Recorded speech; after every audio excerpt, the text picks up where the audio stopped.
Tips for you for the listening part of the exam.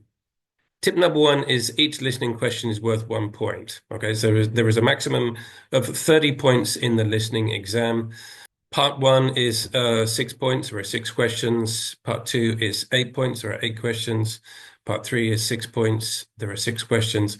And part four is 10 points, there are 10 questions.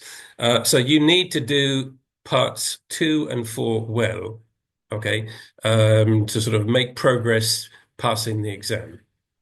Okay, so tip number 2 is highlight. Okay, use the time they give you before the listening starts to highlight keywords, expressions, etc., things that are going to be important for answering the questions. Tip number 3 is don't panic. If the first time listening you don't hear the answer, you have a second choice. Okay, concentrate on what the next question is, what the answer might be to that. Okay, don't worry about things that you've missed. You'll get another chance in the second listening. Next tip is going to be listen and understand. Okay, so use the first time that you listen to sort of actively listen, understand what the speaker is saying.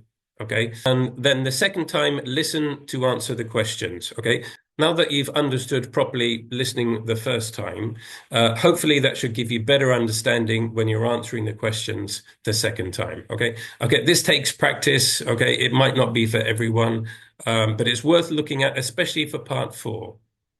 In part 2, the words or expressions that you need to write down, you will hear. They will say it in the interview, okay? Obviously, you just need to try and listen for what the right word or expression is, okay? But the answer, you will hear.